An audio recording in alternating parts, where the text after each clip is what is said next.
উত্তর পূর্ব ভারতের আসাম রাজ্যের ধুবড়ির একটি ভোটগ্রহণ কেন্দ্র এটি। মঙ্গলবার সকাল 7টা থেকেই দীর্ঘ লাইনে দাঁড়িয়ে তাদের গণতান্ত্রিক অধিকার প্রয়োগ করতে দেখা যায়। শুধু ধুবড়ি নয়, এদিন ভারতের 10টি রাজ্য ও একটি কেন্দ্রশাসিত অঞ্চলের 93টি আসনে ভোটগ্রহণ চলছে। গুজরাটের আহমেদাবাদের একটি স্কুলে ভোট দেন দেশটির প্রধানমন্ত্রী নরেন্দ্র মোদী। একই কেন্দ্রে ভোট দিতে দেখা যায় কেন্দ্রীয় স্বরাষ্ট্রমন্ত্রী অমিত শাহকেও। তৃতীয় দফায় ভাগ্য নির্ধারিত হবে দেশটির শীর্ষস্থানীয় বেশ কয়েকজন রাজনীতিকের।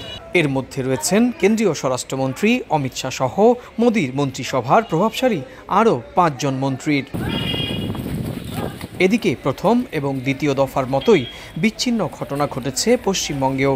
উত্তর ও দক্ষিণ মালদা, মুর্শিদাবাদ, জঙ্গিপুরে ভোট হচ্ছে এদিন। তবে মুর্শিদাবাদের বেশ কয়েকটি ভোট গ্রহণ কেন্দ্রে উত্তেজনা ছড়িয়ে পড়ে, চলে ধাওয়া পাল্টা দেওয়ার ঘটনাও। গ্রেফতার হন কয়েকজন ভুয়া ভোটার ও এজেন্ট।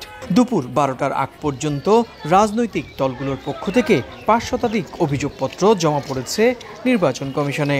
বিকাশে কম খরচে ক্যাশ আউটের লিমিট বেড়ে 50,000, প্রিয় এজেন্টও 2টা। লোকসভার ভোট চলবে স্থানীয় সময় সন্ধ্যে 6টা পর্যন্ত। তৃতীয় পর্যায়ের ভোটের মধ্য দিয়ে দেশটিতে 284 আসনের ভোট সম্পন্ন হচ্ছে। 543 আসন বিশিষ্ট ভারতের লোকসভা। বাকি 4 দফায় নির্বাচন কমিশনকে ভোট নিতে হবে বাকি 259 আসনে।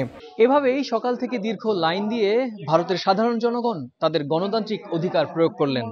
আর এই অধিকার প্রয়োগের মধ্য দিয়ে আগামীর 5 বছরে একটি শক্তিশালী ভারত গড়ার পক্ষে তারা রায় দান করলেন। উত্তর পূর্ব ভারতের আসামের ধুবড়ি থেকে সুব্রত আচার্য, সময় সংবাদ।